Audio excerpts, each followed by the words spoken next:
episodio que más me ha entusiasmado, la historia de Brutales. Soy directora de empresa. Soy profe de capacitación a empresas, tecnología, nos vas a sacar la pega. ChatGPT, Notebook LM, Granola, Hulu. OpenAI, Agents. Está cambiando esto. Están ocurriendo cambios. Cambian gente. ¡Drogadicto suicida! Estados Unidos y China anunció la formación obligatoria. Queridos, bienvenidos a un nuevo episodio de Brutales, el episodio que más me ha entusiasmado, la historia de Brutales. Pero también el que más nervioso me pone, porque es la primera vez que probamos este nuevo formato. Y no es un debate cualquiera, estamos acá con tres mentes realmente brillantes, tres brutales, que generosamente nos han regalado su tiempo para hablar de un tema que es vertiginoso, complejo, que está cambiando no solo nuestro trabajo, está cambiando nuestras vidas y a una velocidad que a veces nos asusta. Yo les voy a ser franco, hay días en que me da susto, otros días me siento productivo, otros días me siento inútil, otras veces me dan ganas de subirme a la ola de la inteligencia artificial, otras me dan ganas de irme al campo y olvidarme de esta cuestión. Y hay momentos donde me pregunto si voy a seguir siendo útil en esta nueva economía. Cada nuevo update de la inteligencia artificial me hace sentir al mismo tiempo más inútil y más poderoso. Y creo que todos estamos habitando esa contradicción brutal que nos está poniendo a prueba. Un solo ejemplo. Hace 5 años, crear una empresa tecnológica me tomó $25.000, cientos de dólares de cabeza, con desarrolladores en India y más de un año de trabajo. Hoy, en un día y por $25, puedo crear exactamente lo mismo y mejor. Literalmente, empresas completas hoy son un mero prompt de ChatGPT o de Lovable. Entonces, la idea de hoy es profundizar juntos en cómo la inteligencia artificial está irrumpiendo en el mundo, cómo podemos aprovecharla en nuestras empresas y, muy importante, qué precauciones debemos tomar para no perdernos en el camino. Así que, sin más vueltas, los dejo que se presenten ustedes mismos con una pregunta muy simple y corta. ¿Quiénes son y qué hacen, Francisca? Yo primero por ser mujer, Javier. No, estoy en minoría, estoy en minoría La hoy más día. brillante, la más brutal. Genial. Bueno, me llamo Francisca. Me gusta siempre cuando me piden presentarme, comenzar más por lo personal. Bueno, estoy casada, tengo 2 niños y es lejos, lejos mi proyecto más importante. Y luego en mi vida profesional, bueno, soy directora de empresas, distintas empresas, pequeñas, más grandes, mundo tecnológico, mundo productivo. Y además lidero el Hub de Inteligencia Artificial de la Universidad Adolfo Ibáñez, así que bueno, tengo ahí un popurrí de múltiples desafíos con los que me entretengo todos los días. Francisca. Daniel, ¿quién eres? ¿Qué haces? Francisca, hijo, esposa o madre, papá también de 5. Encuentro que son espectaculares los niños, el cariño y el amor, no solamente como que a la familia, sino que se extendió, porque junto a la universidad donde soy profe también, en la Facultad de Comunicaciones de la Católica, generamos un proyecto, Educom Lab, que trata de alfabetizar digitalmente a jóvenes. Hoy día participan 60.000 estudiantes entre Chile y México y es lejos, digamos, donde pongo más el corazón y la cabeza. Tratar de que jóvenes tengan mayor bienestar y creemos que obviamente para eso es fundamental que exista un balance digital. Así que entusiasmado con la conversa. Buenísimo, Daniel. Rodrigo. ¿qué tal? ¿Qué tal? Primero, gracias por la invitación, Javier. Rodrigo Rojo, 36 años, represento a la comuna de Santiago Centro. Eh, Independiente, tengo un proyecto educativo que se llama Learning, donde hacemos capacitación a empresas en temas de tecnología, ¿cierto? A ejecutivos, a los equipos, para que saquen provecho a las herramientas de inteligencia artificial y otras tecnologías, obviamente, porque esto no es solo IA. Todavía es la que está hoy en la palestra, pero hay mucho espacio. Creo harto contenido respecto a temas de inteligencia artificial, publico todos los días y me encanta en estas instancias para compartir un poquito, compartir experiencia y discutir un poco sobre estos temas que creo que son tan vitales para lo que necesitamos hacer. Así que, y para lo que se viene, como decías tú. Gracias, Rodrigo. Vamos a partir con una pregunta. ¿Cuál fue su momento singularity? Ese momento, ese instante o esa herramienta que en algún minuto le hizo sentir en el cuerpo, en el intestino, que la inteligencia artificial no era una cosa más, no era una cosa que un bonito upgrade, sino que era el principio de una nueva era. Y le voy a hacer la pregunta a Francisca, porque me metí a entender un poco su biografía y parece que este momento singularity sucedió antes en su vida que en el resto de nosotros. Hoy no me parece fácil la pregunta. ¿Sabes por qué? Porque estoy tratando de pensar cuál fue ese momento clic. Porque al final me pasa hoy día que lo tengo tan incorporado en tantas cosas que es como que me preguntaras hoy día, ¿cuándo empezaste a usar internet? Que no me acuerdo, no me acuerdo. Pero sí recuerdo noviembre de 2022 cuando todo el mundo estaba ya que ChatGPT, etcétera. Sí fue un momento que me hizo clic cuando lo compartí con mi mamá, con mi hermano que es psicólogo, porque claro, yo en ese momento estaba trabajando en Microsoft y nosotros estábamos embedidos, digamos, en todo el mundo de inteligencia artificial de antes. Pero claro, estábamos en nuestro mundo tech, entonces digamos que estábamos en la burbuja tech y bueno, pero cuando ya una solución como ChatGPT me permitió conectar en un tema que para mí era exclusivamente profesional con mi mamá y con mi hermano que es psicólogo y que además se dedica a su tiempo al cine, y dije, bueno, no, aquí va a pasar algo mucho más grande porque vamos a salir de nuestra burbuja de la tecnología, quizás del mundo tecnológico, y realmente esto va a ser transversal para todos. Así que si tuviera que pensar en ese momento, creo que sería más ese. Que es algo, Y no, entonces, Francisca, me gusta tu pregunta porque no es algo como mío, sino que es algo mucho más mío con mi familia y que me hace entender que sale de un mundo más pequeño que es tecnológico y se extiende mucho más a la sociedad. y en un tweet, Francisca, ¿qué fue lo que te hizo antes involucrarte en la inteligencia? ¿Por qué dijiste, oye, por allá hay que ir? No creo que haya sido una decisión consciente, sinceramente, porque piensa que yo estaba trabajando en Microsoft en ese momento. Simplemente, si tú me preguntas, en Microsoft se respiraba todo segundo inteligencia artificial, entonces no es algo opcional. O sea, si tú eres parte día de una tecnológica, simplemente es lo que respiras, porque incluso tecnología pre-inteligencia artificial, como podrían ser los clásicos, qué sé yo, Excel, PowerPoint, ahora están embebidos por inteligencia artificial. Por lo tanto, yo te diría que no era una decisión consciente, sino que era parte de la realidad. Buenísimo. Daniel, ¿cuál fue tu momento singularity? Tienen que ayudarme porque estoy perdido con los años. Después como que todo fue después de la pandemia, antes de la pandemia, pero puede haber sido, me acuerdo, estando exponiendo frente a unos 200, 300 profes, donde les ponía el ejemplo de cómo le íbamos a enseñar el aparato digestivo a jóvenes. Y le pedía que, no sé si fue en marzo del 2023 o en marzo del 2024, cuando empezó a aparecer ChatGPT, ¿me pueden corregir? En marzo de 2023, porque salió el 30 de noviembre de 2022 y recién como después del verano acá en Chile empezó a... Perfecto. Marzo entonces del 2023 y estoy frente a un grupo de 200, 300 profesores y les digo que quiero dudas sobre cómo debiese ser la mejor forma de explicarle a jóvenes con educación alta cómo es el aparato digestivo a los 12 años. Le digo, y se lo empiezo a mostrar a los profes, y le digo, pero hay un problema acá porque tiene cero engagement. ¿Por qué no lo hacemos como si fuera fútbol? Como si fuera un partido de fútbol. Y empieza a dar la respuesta, ChatGPT, como si fuera un partido de fútbol. Y les digo, pero acá hay un problema porque yo tengo estudiantes que vienen de la lengua, ahora ya no son con mucha educación, y quiero que me lo explique como si fueran de la lengua. Y empiezo a ver la cara de los profes cómo se va transformando. Esto es marzo del 2023. Y de repente todos fue al unísono, pero nos va a sacar la pega. No vamos a tener lo que hacer si nosotros no podemos hacer eso.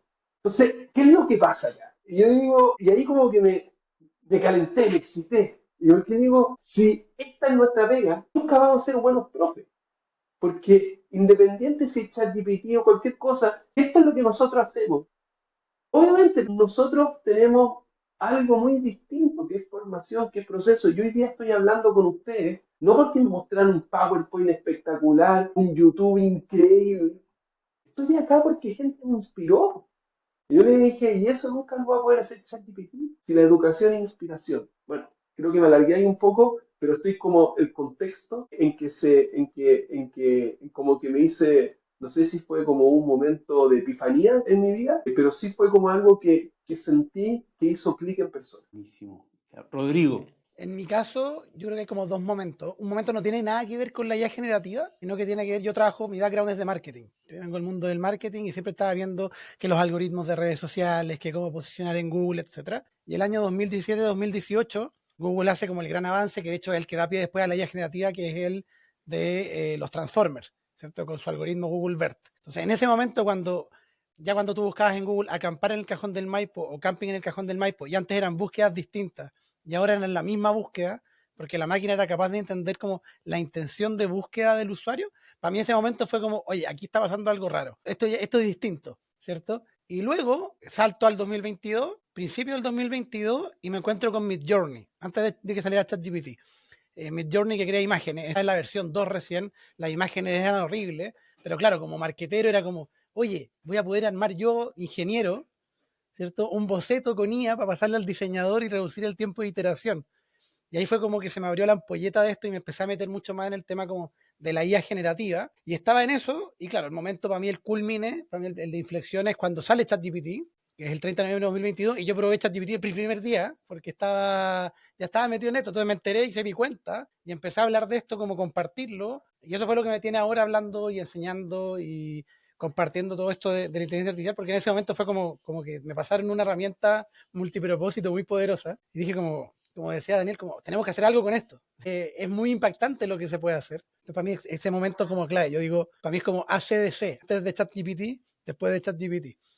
En el 30 de noviembre de 2022. Oye, y Rodrigo, sigo contigo, ¿no? ¿Qué herramienta de inteligencia artificial usaste hoy y para qué? Hoy, ChatGPT para hacer unas demos, porque me tocó hacer una charla a una empresa. Notebook LM de Google, que es maravillosa para analizar documentos. Granola, que es una herramienta para grabar reuniones. Entonces la ocupo para cuando hago clases o estoy en reuniones, grabo localmente. O sea, no graba la reunión, la transcribe. Entonces después eso lo puedo convertir en un resumen de la sesión para enviarle a los alumnos o hacer documentos a partir de ese contenido. Y ¿cuál más ocupé? Gamma para hacer una presentación en esta demo que estaba haciendo en el taller. Y la que ocupo todos los días es Cloud de Anthropic, que es como mi guía de cabecera, que me ayuda desde hacer el puzzle de LinkedIn en la mañana hasta, no sé, a iterar los materiales para alguna presentación. Yo ocupo IA todo el día. Ese es mi resumen.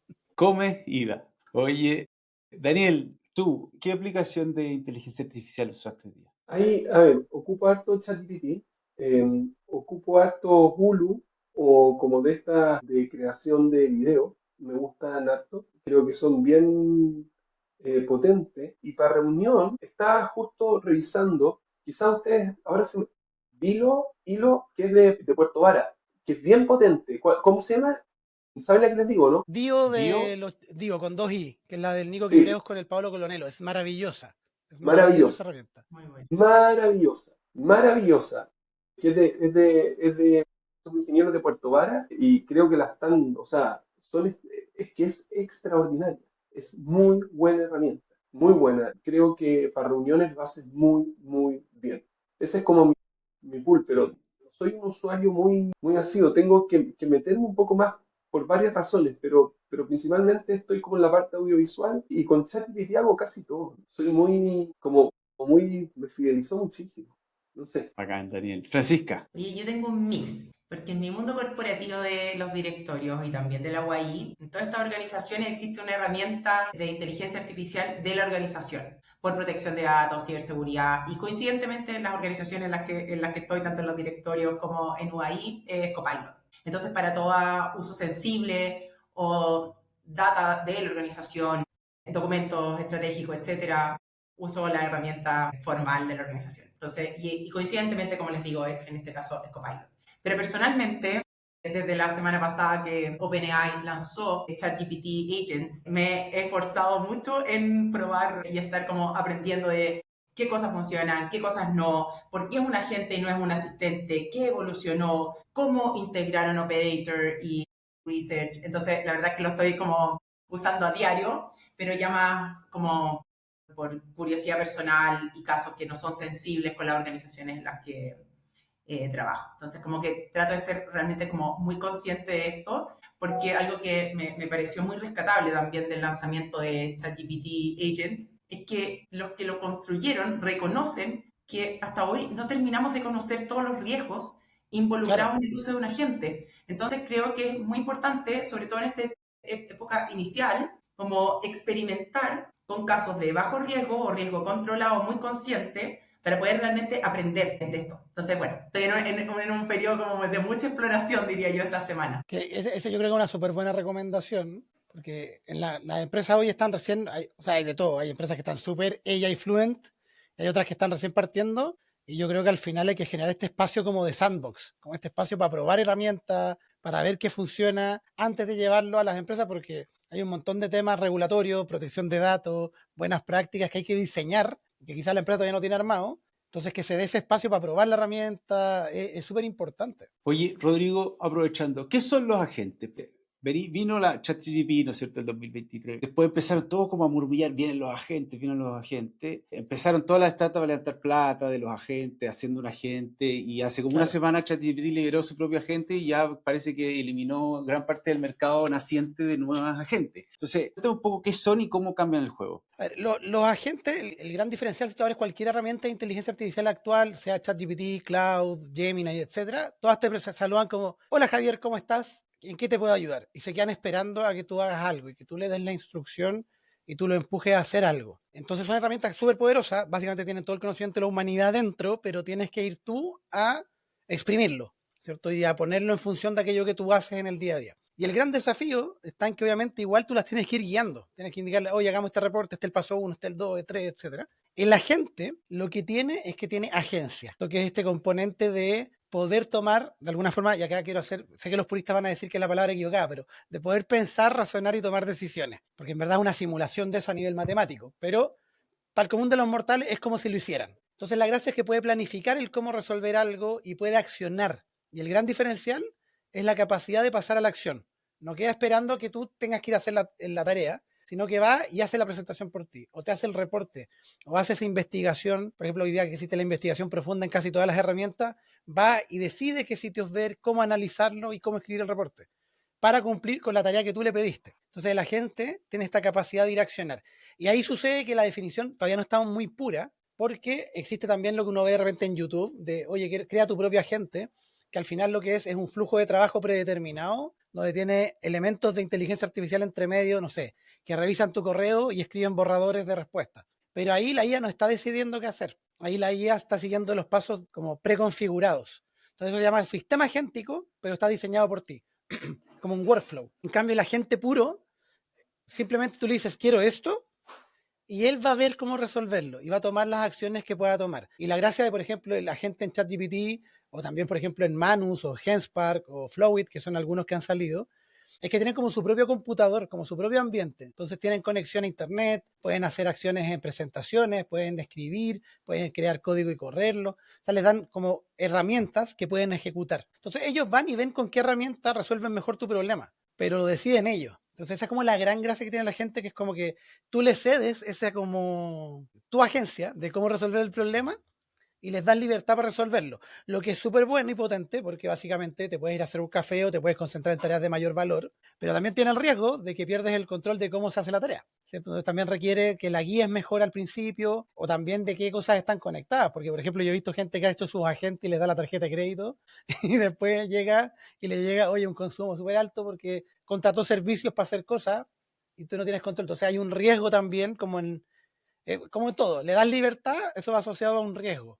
Entonces, ese es un tema importante a tener en consideración, pero para tareas diarias, por ejemplo, que te investigue, no sé, clipping de noticias todos los lunes en la mañana de temas de tecnología e inteligencia artificial, se lo puedes pedir, lo puedes dejar programado y tú recibes el reporte y lo haces solo. Francisca, ¿cómo está cambiando esto el juego, esto de los agentes? ¿Qué es lo que está cambiando fundamentalmente el agente versus lo que teníamos antes, que era el mero chat o la mera interacción más spot? Yo muy en línea con lo de Rodrigo, también esta capacidad de ejecutar. Por lo tanto, cuando ejecuta, yo pienso en equipos de trabajo que antes eran solamente humanos, cuando veíamos el organigrama de una empresa, digamos, el típico organigrama, todos personas, ¿no? Entonces ahora yo veo en los organigramas personas y agentes, porque también son capaces de ejecutar, como explicó en más profundidad Rodrigo. Entonces creo que ahí van a ver, ya están ocurriendo cambios, pero van a ser de mucha mayor escala y además creo que van a ser una velocidad grande. Entonces, nada, como que si lo pudiera pensar en palabras sencillas, son nuevos compañeros de trabajo, son nuevos personajes en nuestro organigrama, quizás los organigramas también, hasta como los conocemos hoy día, también cambian. Entonces, nada, como que creo que tenemos que tener esta apertura de poder acogerlos, porque si los dejamos fuera, creo que quedamos en organizaciones que estarían como fuera de esta era, ¿no? Así que creo que me espero cambios, no solamente en lo tecnológico, me espero cambios muy profundos en lo organizacional. Perfecto. Daniel, Yo me carga ser como ese, el que echa a perder la fiesta y que todos están hablando así como lo impresionante, lo increíble y el mala onda, ¿cachai? Como que llega y dice, ya, pero me carga ser ese. Pero quiero poner como el caso que yo ahora estoy preparando para la apertura del magíster de comunicación estratégica que dirijo. Y el magíster tiene un proyecto de grado. Así termina. Quiero poner a los profesores, que son estos, digamos, jueces, que les dé feedback a los estudiantes y que comparen que ellos, como este es un feedback humano y este es un feedback de la inteligencia artificial, y también preguntarles cómo se sienten. Porque creo que ese ejercicio es muy potente, de cuando tu feedback y tu calificación y tu trabajo en ambas partes te lo toman, porque así creo que se genera como confianza, no sé si se entiende la idea. Hay cosas que me gusta que haga la inteligencia artificial y las respeto y creo que puede mejorar, pero también hay cosas que me molestan porque siento que me están como rompiendo algo personal, que es de vínculo, que es que alguien, un humano, me diga cómo lo estoy haciendo. No sé si se entiende el concepto y creo que esos Hay un encuentros de... concepto asociado a eso, hay un concepto en la industria que se llama el human in the loop, que es que básicamente hay ciertas tareas donde sí o sí debiese haber una validación humana o un humano involucrado por riesgo, por ejemplo, la tarea. Por ejemplo, tú podrías hacer una automatización que te revise los correos y conteste. ¿Tú quieres que conteste todos los correos sola? No necesariamente, porque te puede comprometer. Entonces deberías poner que te haga el borrador y tú validar eso, ¿cierto? Pero aparte de eso, en ciertas tareas, especialmente, por ejemplo, en la revisión de un proyecto de título, yo creo que efectivamente debiese haber un factor humano, porque al final estamos en un mundo de humanos, esta es una herramienta más. Pero también hay otro elemento que creo que es súper relevante, que es como, que va con lo que comentabas al principio, que es dónde está el valor del humano. Cuando decís, ¿dónde está el valor de nosotros como profe? Hay ciertas partes donde efectivamente el humano tiene un rol, si vivimos en un mundo de personas. Y ahí yo siempre digo como, ocupemos a la IA, a los agentes, a hacer esas tareas que son repetitivas, que son tareas lateras, tareas que te quitan, que te duelen, o sea, esa típica tarea que tú ves en el todo y te da rabia porque ya me arruinó el día, esa tarea démosela a la IA. Pero la tarea donde está el valor que yo entrego, ¿por qué se la tengo que pasar a la IA si me gusta hacerla? Y eso es distinto para cada uno, y eso es lo interesante, que puede ser, por ejemplo, pueden haber, y a mí me ha tocado, por ejemplo, gente que dice, yo quiero automatizar que publique por mí en LinkedIn. Oye, pero yo sé, por ejemplo, que a Daniel, que le encanta publicar en LinkedIn, le gusta escribir a él y contar su historia. Es lo mismo que hago yo. No voy a ocupar a la IA para que escriba por mí. Voy a ocuparla quizás como un editor que me revise la ortografía. O quizás le voy a decir, ¿sabes qué? No encuentro el remate para esta historia que estoy contando. Ayúdame a escribirlo mejor. Entonces, ese diseño, como de dónde involucro la IA o dónde no le involucro, yo creo que es súper delicado y que bueno que estés haciendo el ejercicio como de medir también cómo se sienten ellos con esta gente que está armando y con este involucrar humano, porque de alguna forma probablemente vayan a encontrar que algunos van a sentirse como, oye, qué entretenido que tener también esta visión de la máquina, y otros lo van a decir como medio perturbador. Entonces yo creo que eso es muy de una sensibilidad de cada uno y que de alguna forma igual hay que ir dibujando la línea. Yo creo que en algunas tareas y en ciertas cosas nos interesa que siempre hay un humano involucrado. Por ejemplo, en medicina. ¿Te gustaría que te avisara de que tienes cáncer un médico o la máquina? En el caso de los estudiantes, chuta, si la inteligencia artificial puede hacer una estrategia mejor que yo, o puede leer un análisis de escenario mejor que yo, o puede generar acciones mejor y más rápido que yo, o puede estructurarlas, por más después que yo les diga, interactúe y que las vaya mejorando y que gracias a mi interacciones la mejoró, pero te desmotiva. Ese es el punto. Entonces, y ahí viene mi pregunta también, como, entonces quizás estoy dando un ejercicio que no es correcto. Porque ¿cómo yo estoy generando para gente que está pagando millones de pesos por su educación elementos que la inteligencia artificial lo pueden hacer quizás mejor? Quizás también hay un error mío. Esas son como las preguntas que yo me he estado haciendo. en el último tiempo. Ese era como el punto Daniel, que quería, que creo que esto de los agentes que cobra y se levanta el conflicto de forma cada vez más evidente.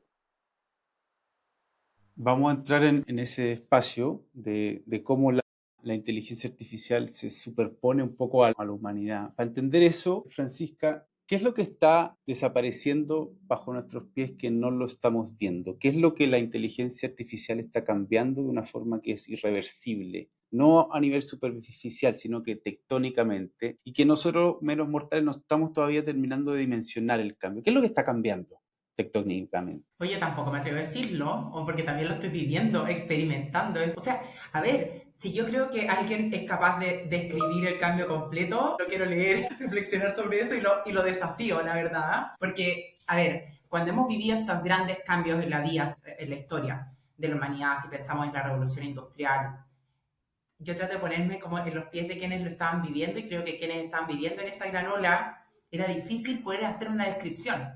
Hoy día nosotros lo hacemos mirando hacia atrás y decimos, mira, hubo un cambio tecnológico que generó grandes cambios políticos, sociales, la gente se vino a vivir en las ciudades. Un dato curioso que aprendí hace poco, la seguridad como la conocemos, las policías como la conocemos, Scotland Yard surgió a propósito de la revolución industrial porque la gente se vino a las ciudades y con la densidad aumentaron los problemas de seguridad. Imagínense lo profundo. Entonces, cuando pienso en hacer la analogía en la era de la inteligencia artificial que estamos viviendo, veo luces de cambios que estamos viendo, geopolíticos muy fuertes. O sea, a mí me parece que no es casualidad y no es desvinculado lo que está ocurriendo con Trump y el resto del mundo y las tensiones geopolíticas. No me siento capaz, la verdad, Javier, de poder hacer una descripción más general, porque creo que los que estamos viviendo esta era estamos justamente en eso. Estamos en medio de esa ola y creo que vamos a necesitar también un poquito más de espacio. Pero Pregunta, me parece importante tu pregunta, es que la reflexión la tenemos que hacer. O sea, como si bien estamos viviendo en esta era y no somos capaces de poder describirla completamente porque no tenemos esta mirada completa histórica, creo que sí tenemos que hacer este ejercicio consciente al que nos llama Daniel, de constantemente estarnos haciendo estas preguntas y yo creo que esta capacidad reflexiva humana, profundamente humana, es lo que no tenemos que perder. Rodrigo, Francisca habló de los cambios históricos, la revolución industrial. ¿Tú compararías la irrupción de la inteligencia artificial con la bomba atómica, con la imprenta, o es algo que tectónicamente es mucho más exponencial? Es mucho más exponencial. Yo lo comparo más con cuando apareció la CPU, el computador personal, o cuando apareció el Internet, o cuando apareció después el celular o el iPhone. ¿Cierto? Que son momentos que cambian radicalmente muchas industrias a la vez. Cambian cómo se configura o cómo opera el mundo. La inteligencia artificial está afectando eso y por eso me gusta la pregunta que hacía antes Daniel, ¿cierto? Como, ¿es el ejercicio correcto o no? No tenemos respuesta, es que hay que hacer el ejercicio y después vamos a descubrirlo. ¿Cierto? Porque esto está cambiando mucho. Hoy, por ejemplo, uno va a ver las estadísticas de las startups en Estados Unidos y las que están creciendo más son startups bootstrapeadas, sin VC, que además son equipos chicos que están potenciados con IA, entonces son más ágiles, menos burocráticos, etc. ¿Y eso cuándo se pudo haber visto antes? Cuando la historia hacia atrás de la empresa era que tenías que tener un equipo sólido, tenías que ir, ¿cierto?, con un plan estratégico, convencer a un fondo de inversión. Y hoy el Internet cambió eso y la inteligencia artificial lo está acelerando. Pero ¿dónde veo yo que está el impacto? Y que a mí me preocupa harto también, que es que la inteligencia artificial hoy, por ejemplo, es mejor analista que un recién egresado de la U. Me hace los análisis, le pido la información y me la hace con con el mismo nivel que lo hacía él, o sea, con los mismos errores incluidos. Cuando te hacía como la descripción, bueno, acá vemos que el gráfico sube. Y tú le decías, ya, pero ¿por qué subía? ¿Cierto? Y tenías que pedirle que hiciera el doble clic. La IA está en ese nivel hoy. Entonces el tema es que antes tú necesitabas 5 analistas para llevar la operación, ponte tú en la empresa, y necesitáis uno con IA. Y los otros 4, ¿dónde aprenden las habilidades que aprendíamos nosotros en esos primeros trabajos? ¿En qué espacio está ese aprendizaje, ese pensamiento crítico, esas habilidades de liderazgo? Porque al final tienes que liderar herramientas. Como cuando alguien es jefe, pero es jefe porque tiene una agencia o porque tiene no un equipo, sino que lidera a un ente externo. Bueno, acá estás liderando agentes o IAs y las orquestas entre sí. Entonces también el cambio viene ahí y va a generar cargos nuevos, va a generar que hayan, igual que cuando salía la típica analogía que hacen de la carreta y el auto, va a haber un cambio en la forma en que vivimos, pero yo creo que esto es bien transversal y eso es lo que es muy entretenido si estás metido en esto, pero es muy peligroso también, porque de un momento a otro puede que cambie cómo están configuradas las empresas Y quizás la educación, que es mi preocupación acá en Chile en particular, es que quizás la educación todavía no está preparada para que la persona que sale del colegio sepa estas habilidades o en la universidad aprenda este pensamiento crítico que necesita saber o estas habilidades de manejo que se las van a pedir al salir a trabajar. Y hay pocos currículum, obviamente acá ahí tenemos representantes de 3 universidades, porque la Fran está en la Adolfo, Daniel en la Católica, yo estoy en la Chile. Hay cosas que se están haciendo, pero las universidades tienden a ser lentas porque el Ministerio de Educación te exige ciertas formas de trabajar, ¿cierto? Entonces hay todo un vehículo que tiene que adaptarse rápido porque la tecnología no para, ¿cierto? Hoy se está hablando de la tramitación de la ley de IA, Mm. que ahí quizás tienes preparada alguna pregunta, no quiero spoiler todavía, pero si no nos adaptamos como sociedad, y esto en Chile y el mundo, para efectivamente aprovechar estas tecnologías revolucionarias, puede que el golpe sea más duro del que esperamos. Yo creo que ahí es bien potente porque efectivamente a nivel de efectividad ya está demostrado que la IA te permite hacer más mejor y en menos tiempo. Un estudio de la SOFOFA con el CENIA del año pasado, 38% de aceleración, 12 puntos del PIB si implementamos IA en las organizaciones. O sea, el impacto está, pero ese es el impacto en efectividad, pero ¿cuál es el impacto a nivel de configuración de sociedad? ¿Cierto? ¿Cuál es el impacto a nivel de el rol que cada uno va a tener? Porque quizás las empresas no van a tener la misma configuración en 5 años. Entonces, para mí el impacto de la IA es tan radical que, como decía la Fran, no podemos predecir a dónde va, como que no sabemos cómo va a ser después de esta ola. Lo único que vemos es desde la playa una ola gigante que viene llegando, que sabemos que viene muy fuerte, pero no tenemos idea cómo vaya a quedar la costa cuando choque. Atender un poco la preocupación de Daniel y profundizar en los cambios un poco de las capacidades, de la educación, de cómo está interfiriendo, ¿no es cierto?, la vida y el desarrollo de la idea como la entendemos. Quiero dar un poco de contexto. A comienzos de este año, gigantes como Meta, Microsoft, IBM, Walmart, Salesforce anunciaron despidos masivos, justificando el rápido avance tecnológico y que la IA está cambiando la estructura laboral. Las tasas de desempleo en Chile son por lo bajo alarmantes. Un estudio global dice que el 41% de las empresas planea reducir su fuerza laboral en 5 años por la inteligencia artificial. Y acá rescaté una pequeña frase para abrirle la pregunta de un CEO que fue despedido, un gerente general. Es como si quedaras obsoleto, reemplazado por algo mejor que tú y que simplemente no puedes igualar. No es una competencia con otro humano, sino con una inteligencia que evoluciona tan rápido que nadie puede anticiparla. Entonces, ¿qué capacidades están subiendo de valor hoy día, Daniel, crees tú, y que las universidades tienen que empezar a priorizar urgentemente? ¿Y cuáles están quedando atrás o están siendo disrumpidas? Yo, a ver, yo no puedo generalizar, pero sí te puedo contar, dado que Rodrigo también ahí trajo el tema como de estratégico sobre hacia dónde deben mirar las empresas. Yo te quiero decir cuál fue la mirada estratégica que nosotros hicimos en Educom, esta empresa donde tiene a 60.000 estudiantes con distintos programas de alfabetización digital escolar. Tuvimos una reunión, no te voy a decir densa, pero sí pesada, con los inversionistas mexicanos, nosotros estamos en Chile y México, y que estaban presionando para integrar inteligencia artificial. Y yo les dije que efectivamente íbamos a integrar inteligencia artificial, básicamente en distintas mediciones de instrumentos y después acompañamiento frente a esos resultados para poder darle un mayor seguimiento tanto a los profesores como a estudiantes. Le dije, pero creo que su mirada, y son personas que tienen mucha más experiencia que yo en varios negocios, les dije, creo que están equivocados. Le dije, mi impresión es que mientras más exista necesidad de desarrollar competencias para generar mayor inteligencia artificial, que la sociedad se está moldando más hacia la inteligencia artificial, nosotros tenemos que enseñar más espiritualidad, más capacidad de conversación, la búsqueda por el crecimiento y el perfeccionamiento del desarrollo.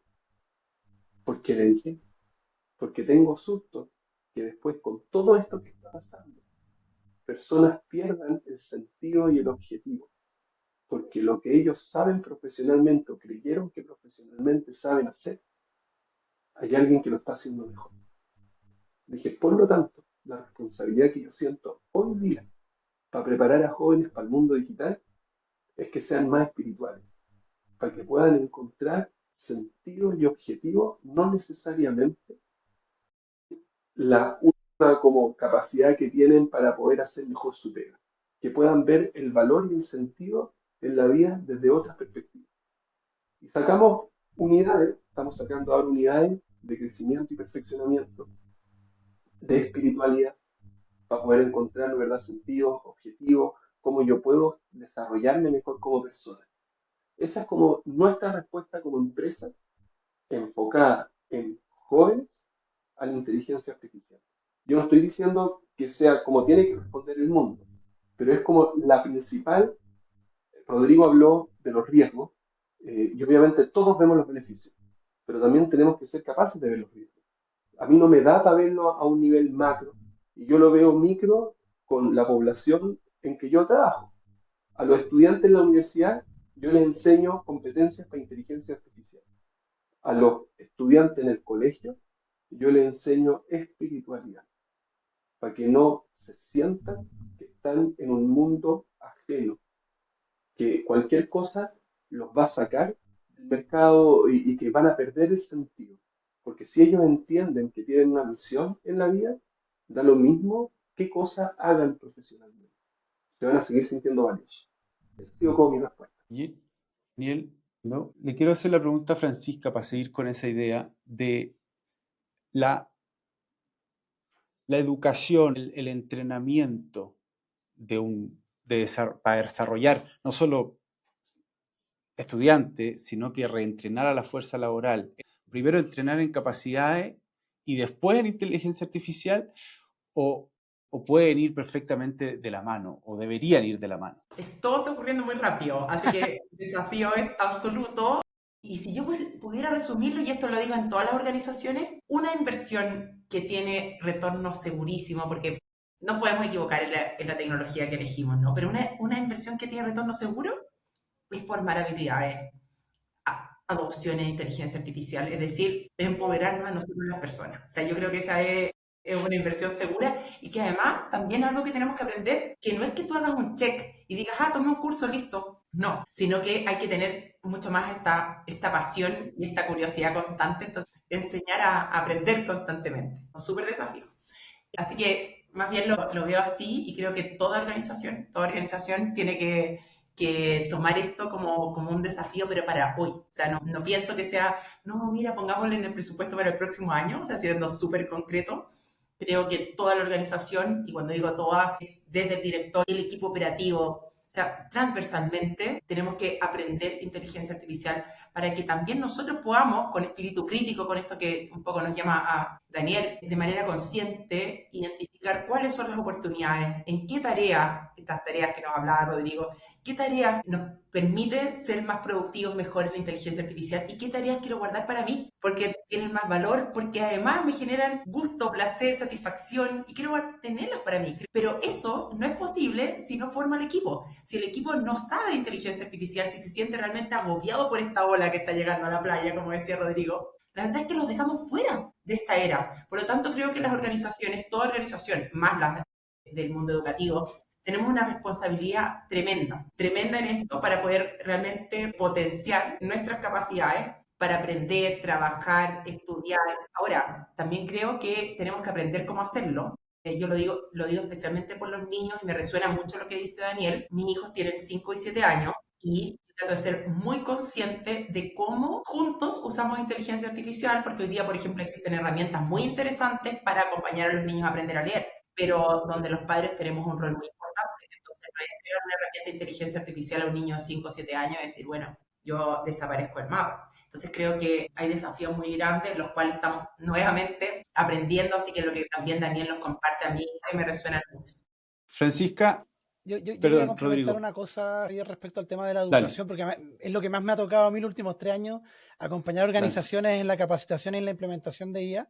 Y yo creo que es muy relevante algo que dijo la Fran, y tiene que ver con que tienes una capa que es habilitadora, que es la capa directiva, team ejecutivo, gerente, jefe, que tienen que generar el espacio para que la gente quiera experimentar con estas herramientas.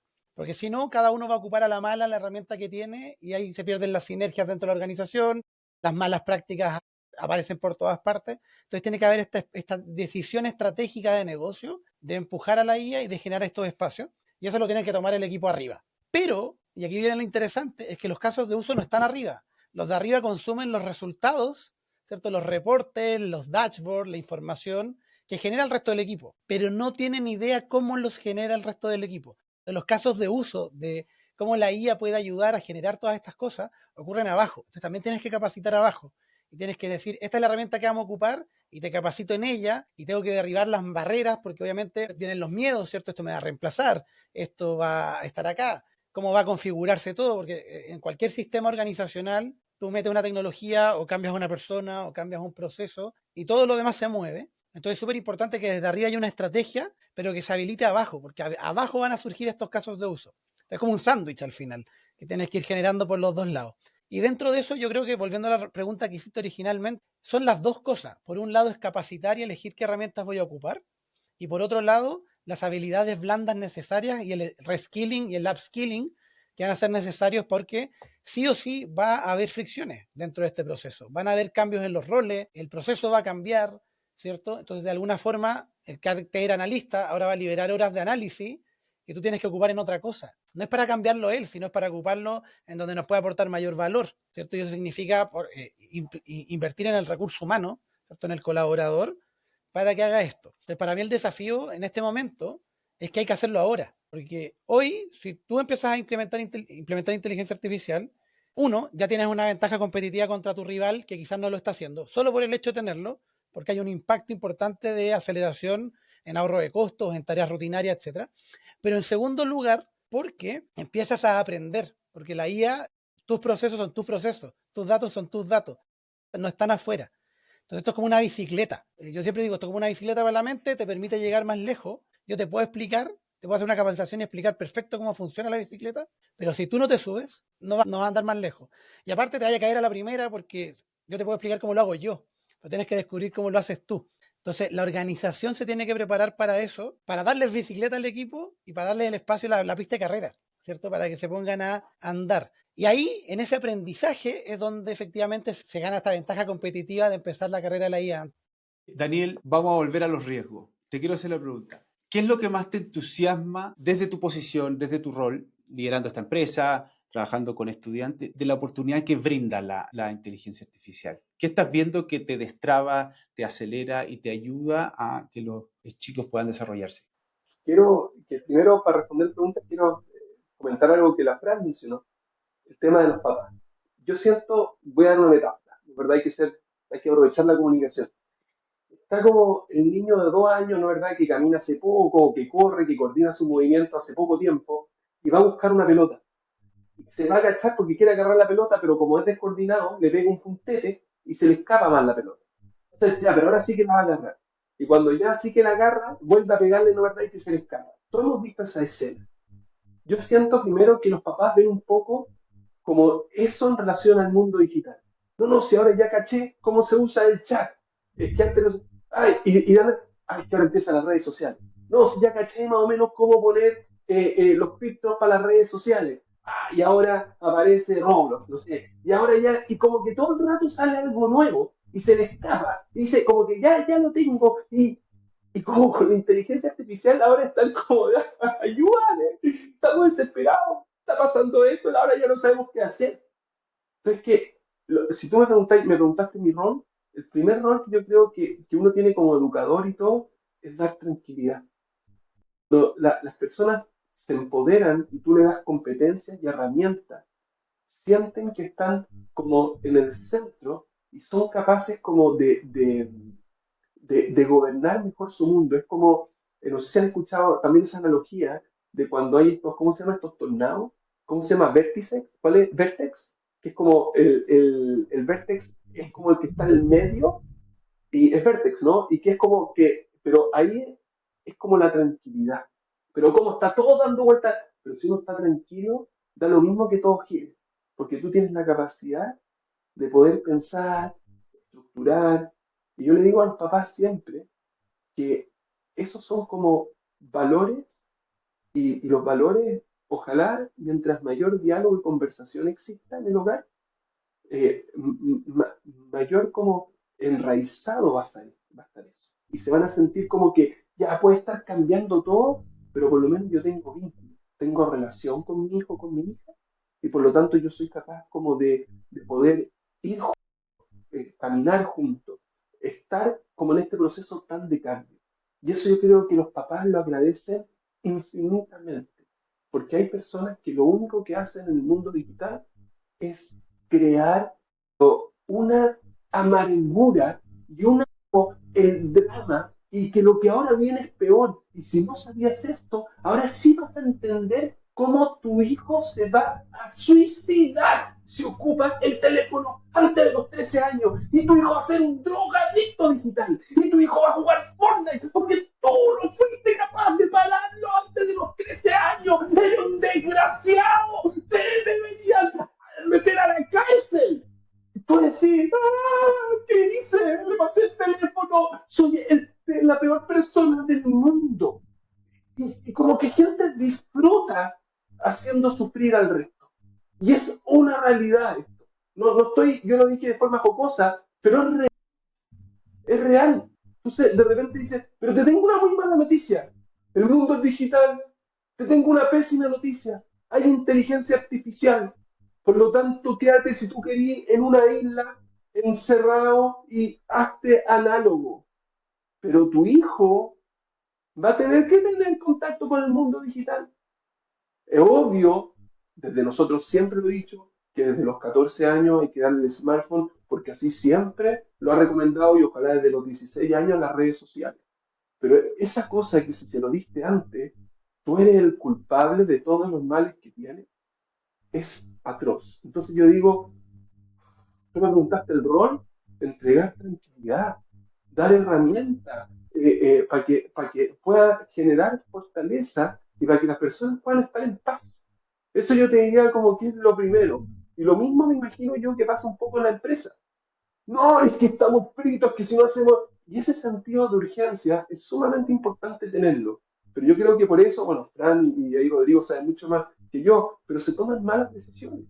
Se toman malas decisiones.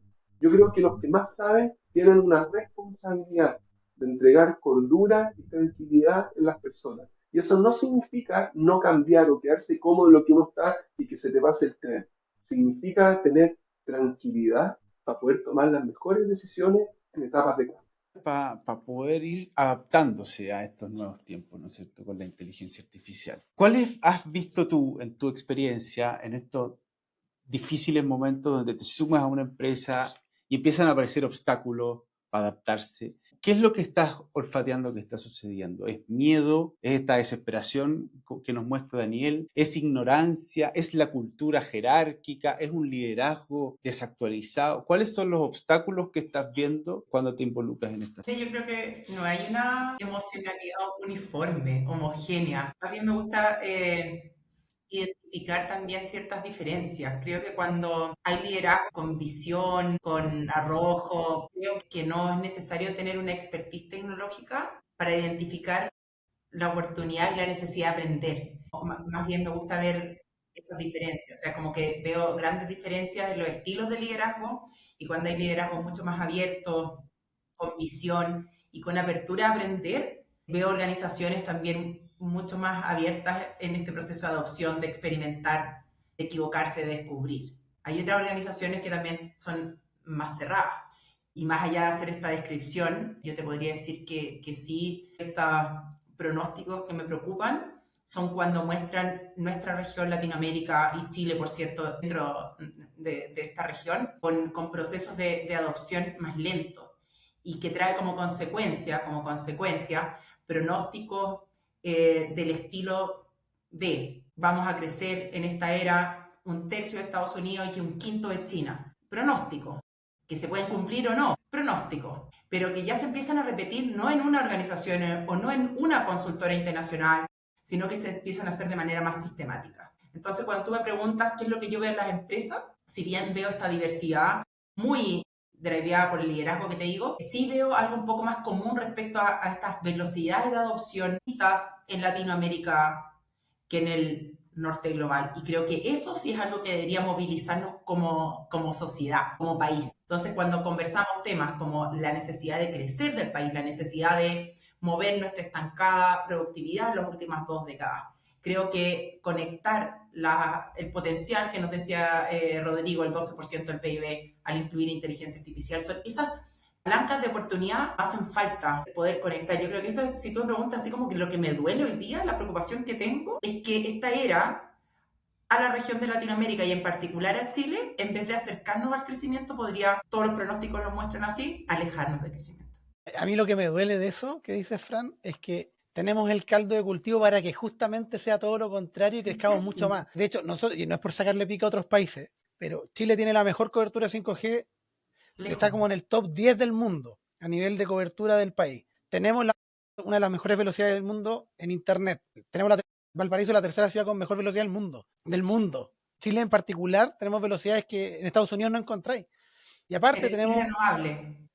energía renovable, una grilla maravillosa, que por suerte todos los gobiernos fueron muy hábiles, independiente del color político, en mantener esa política. Tenemos a nivel de carretera, de adopción tecnológica, los tratados de libre comercio, tenemos una situación, país muy rica en ese sentido, nivel de bancarización, nivel de educación profesional, que es Rodrigo, una gigante cosa más, comparado con... el Dale. precio, ya, el precio giga, un minuto, o sea, el precio giga, lo que, para reforzar lo que estoy diciendo, tú vas a cualquier otro país y el valor giga es mucho más caro que en Chile, pero es impresionante la... Que, eh, es una brutalidad.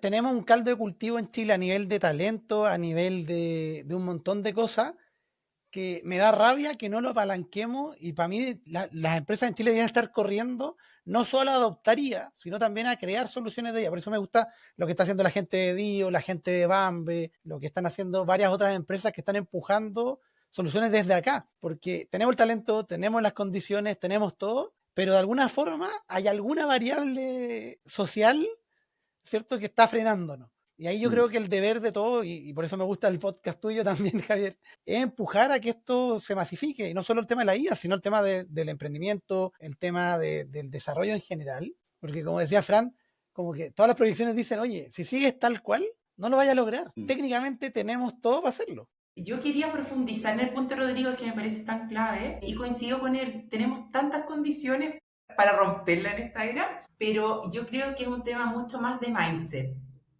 Y voy a poner algunos ejemplos. Creo que en Chile las organizaciones están más acostumbradas a decir lo siguiente. Oye, ya, quiero esto de inteligencia artificial, pero por favor dime con quién lo hiciste antes. O quién lo ha hecho antes, porque ya, ok, este ejemplo y nosotros como que copiamos un buen ejemplo, una buena referencia, yo quiero lo mismo. Pero tenemos menos adversión al riesgo para decir, no, es que, ¿sabes qué?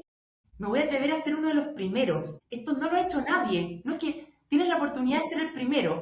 Y hay otras culturas en otros países que son todo lo contrario, que premian esa capacidad de innovar y de hacerlo la primera vez. Mientras que aquí preferimos no ser los primeros, sino que decir, bueno, quiero liderar, pero quiero aprender de otro que ya lo hizo.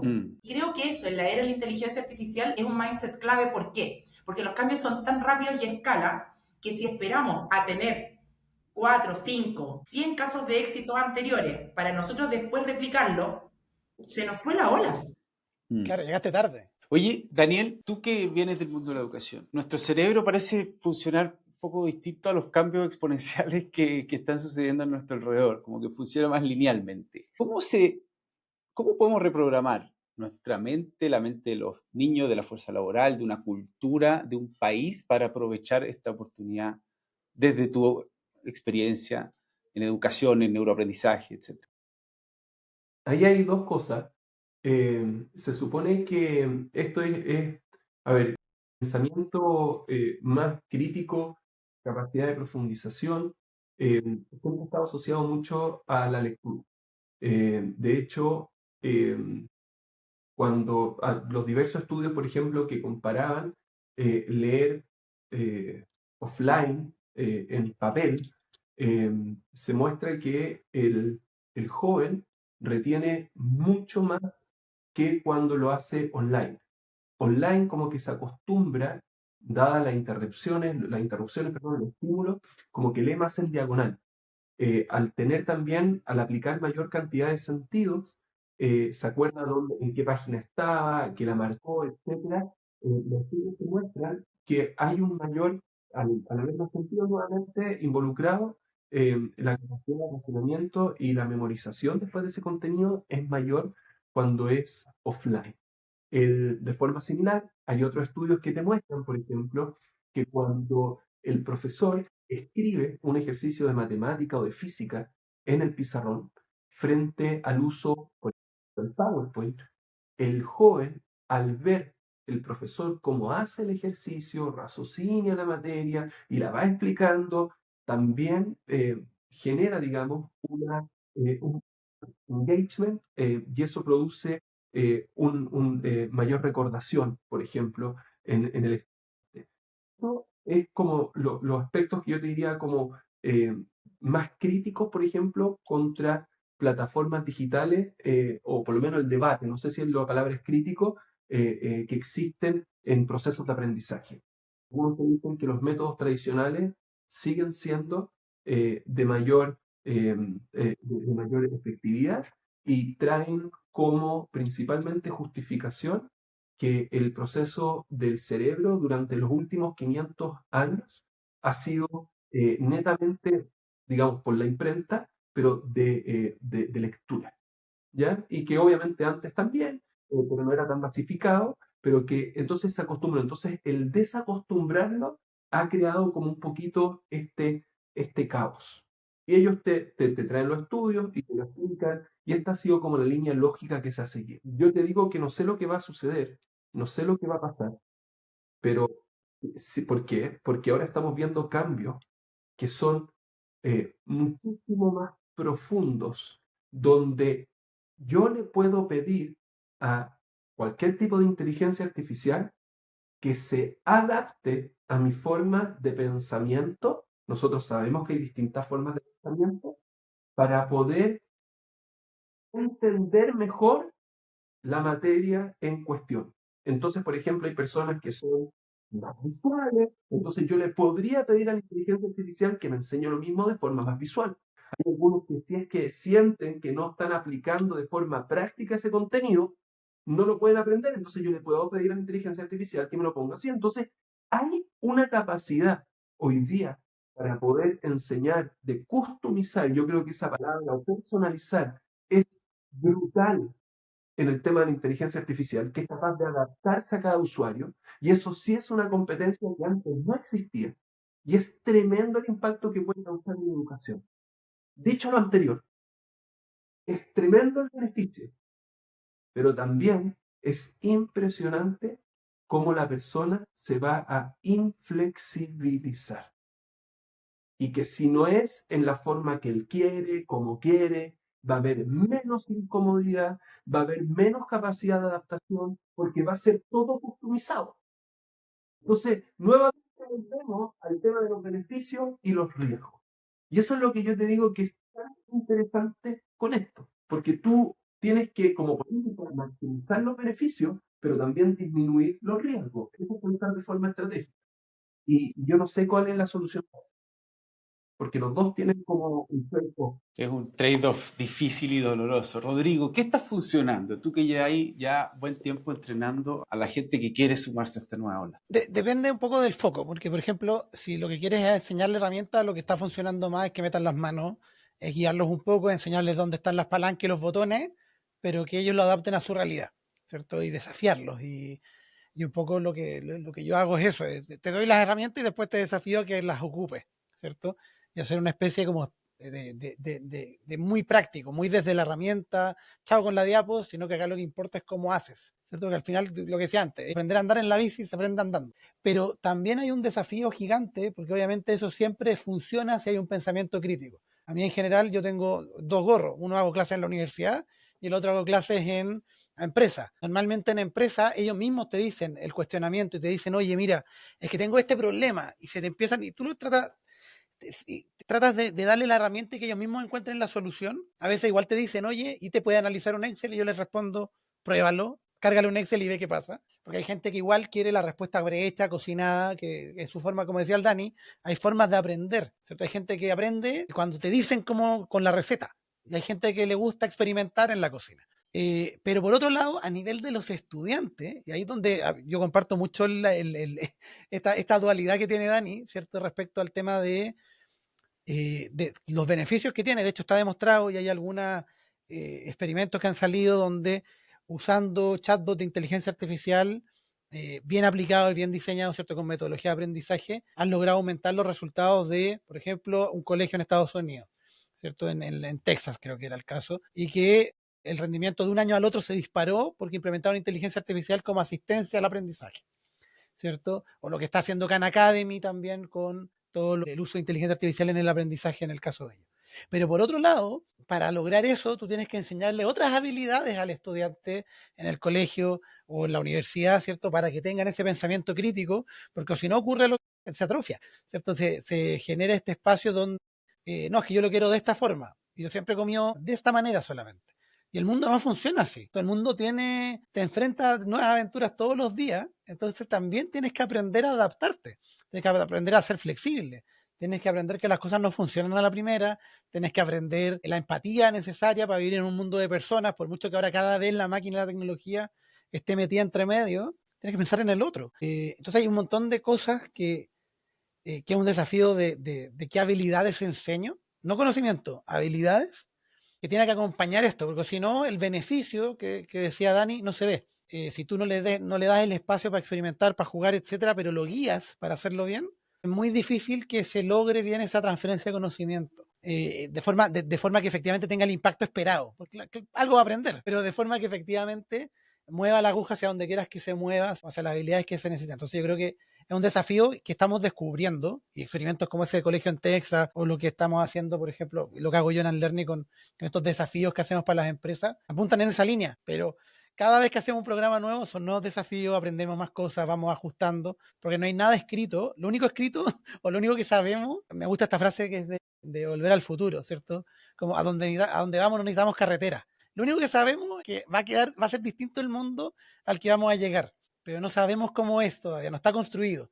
Entonces tenemos que Una ir frase esa. descubriéndolo en el día a día. Oye, es difícil, o sea, y además no es tan comparable la velocidad, la urgencia que tiene entrenar en una empresa a, obviamente, a preparar a los niños al futuro, ¿no es cierto? Cisca, tú ya ves los costos, las empresas estamos compitiendo a nivel latinoamericano, pero también global, el mundo del norte avanza a una velocidad que parece inalcanzable. ¿Qué recomendarías tú a las empresas, a los empresarios, a los líderes que están escuchándote? ¿Cómo empezar a movilizar, a entrenar este músculo en las empresas? ¿Cuáles son las 2 o 3 cosas que están funcionando, que te han servido para destrabar los problemas, pero también para acelerar el proceso de entrenamiento, de aprendizaje y que se vea efectivamente, ojalá en la última línea o en la eficiencia de la operación, que funciona lo que se está haciendo? Sí, mira, puedo compartir algunas prácticas desde estratégica hasta más operativa. Algunas cosas bien concretas y quizás hasta medio operativas, pero muy prácticas que me gusta compartir.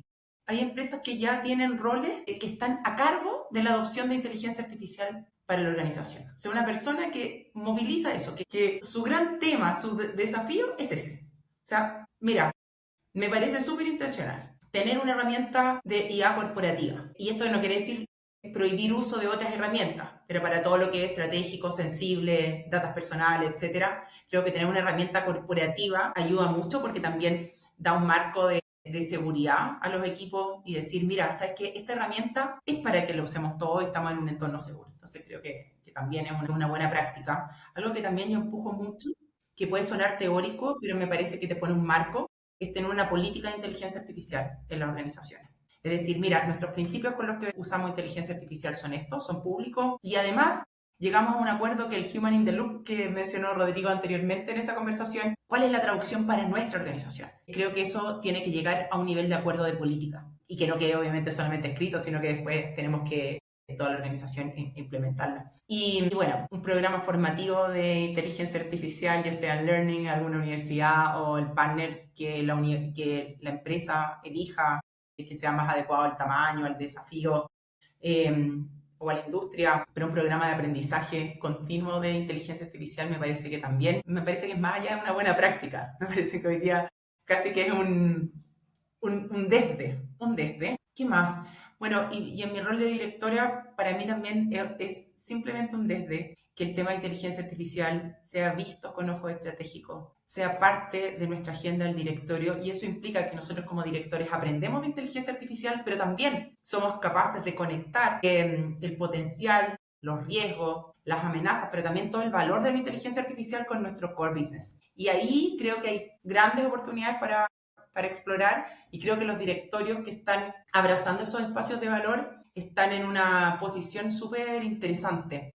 Así que me quedaría con eso, desde estas cosas como súper concretas y más tácticas, operativas, hasta esto más estratégico. Estoy muy de acuerdo con lo que menciona Fran. De hecho, yo creo que es una muy buena práctica como que la organización sepa cuáles son las cosas que están impulsando, como que sea súper visible. Oye, estas son las herramientas que estamos validando, estos son los equipos con los que si tienes una duda tienes que ir a hablar. Si quieres como probar una herramienta con data del negocio, puedes ocupar esta base de datos DAMI, por ejemplo. O sea, generar instancias para que puedan jugar, ¿cierto? Y que haya como que sea súper claro dónde está. Y algo que he visto algunas organizaciones hacer que ha funcionado súper bien es crear comunidades internas de IA. Entonces generan un espacio interno donde los early adopters, porque normalmente ya hay gente que es entusiasta. En toda organización hay gente curiosa, entusiasta que ya está empujando. Entonces, meterlos a ellos y que se empiece a generar como este espacio que el que se quiera sumar puede entrar, donde se compartan los prompts, donde se compartan los procesos nuevos que están desarrollando. Oye, probé esto y no sé qué, o sabes que estoy probando esto, pero no resuelvo. Y que sea cross áreas, porque así gente que es de otra área puede llegar y decir, pero mira, puedes hacer esto otro, ¿cierto? Y que de alguna forma se potencie ese intercambio dentro de la organización, y de hecho, además provoca un FOMO para los que no se están sumando, porque están viendo como un grupo está empezando a acelerar, que la puerta siempre está abierta, entonces se acercan a preguntar, ¿cierto? Y ayuda a derribar un poco esas barreras de entrada o del miedo que te puede provocar esta tecnología, porque siempre está el miedo a lo nuevo. Y otra cosa que yo creo que es súper relevante y que mencionó la Fran, que es el tema de la gobernanza, de decir, oye, estas son nuestras reglas. Porque, por ejemplo, acá en Chile va a entrar en vigencia la ley de protección de datos personales de aquí a diciembre del próximo año. Independiente de que tú internamente puedas subir, no, Copilot lo tenemos el pagado y puedo subir la base sin problema porque no va a salir del ambiente, entonces le subo hasta con root. Oye, pero la buena práctica no es subir los root, pues ¿para qué te sirve subir los root? ¿Para qué te sirven estos campos que en verdad no sirven para el análisis? ¿Cierto? Entonces igual hay que definir ciertas políticas internas, ciertas reglas de negocio, ¿cierto? Que tienen que ser compartidas y tienen que ser también challengeadas, ¿cierto? La gente tiene que también desafiarlas porque son así. Como las reglas no están escritas, en el sentido de que hoy la IA va avanzando, siempre la tecnología va a avanzar más rápido que cualquier norma, regla o ley que uno defina. Tú vas a poner algo, pero tiene que ser un documento maleable que puede ir cambiando, que quizás hoy día estamos con Copilot, mañana es Gemini, o ahora es Gemini, mañana es Copilot, quizás estamos para esto otro, vamos a ocupar otra herramienta.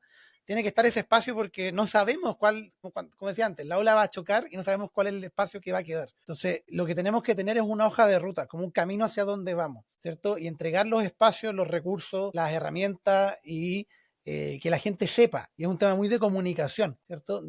¿Dónde están esos espacios? A mí me ha ido pasando que a la medida que voy usando inteligencia artificial, un poco lo que decía Daniel antes, me voy aislando un poco y se va personalizando mi mundo, ¿no es cierto? ¿No? Daniel, tú te has dedicado a estudiar el impacto de las redes sociales en las dinámicas sociales. ¿Qué de la ola de los últimos años con Facebook, Instagram, TikTok, ya podemos empezar a prever que va a multiplicarse con la inteligencia artificial y qué cuidados y sugerencias tendríais para el futuro? Las personas tienen distintas necesidades y hay necesidades que son muy positivas para el individuo y hay otras necesidades que no son tan positivas cuando quieres satisfacer distintos aspectos. Te quiero dar un ejemplo súper concreto. Era el año 2010 o 2011 y yo de repente leo un artículo, estaba haciendo el doctorado en Estados Unidos, y leo un artículo que decía que la palabra más repetida en los juicios de divorcio era en Estados Unidos, era Facebook. Es decir, lo que más repetían frente al juez, las personas que se estaban divorciando, era Facebook. Entonces, yo llego y le pregunto a mi advisor, James Katz, que es como una eminencia en el tema de, ahora está en Boston University, de como todo el tema del teléfono, digo, ¿por qué no estudiamos esto? ¿Por qué no vemos cómo, si efectivamente, empíricamente, las redes sociales, Facebook en particular, que en ese entonces era la principal red social, en verdad está impactando esto? Entonces, ¿qué hicimos? agarramos todos los estados en Estados Unidos, vimos penetración de Facebook y vimos tasa de divorcio. Y controlamos por todas las variables que a ti se te pueden llegar a ocurrir. Religiosidad, lucas, cantidad de hijos, todo, todo, todo, todo. Y empezamos a ver. Y llegamos a la conclusión, y fue publicado en un paper, qué sé yo, fue súper, lo citó incluso la revista Times, todo, que cuando la penetración de Facebook está asociada a mayores tasas de divorcio al año posterior. Así lo vimos por cada uno de los estados en Estados Unidos. ¿Por qué te digo esto? Porque mi campo de estudio siempre fue las consecuencias sociales del uso de tecnología, en temas de política, de salud, de vínculos y relaciones.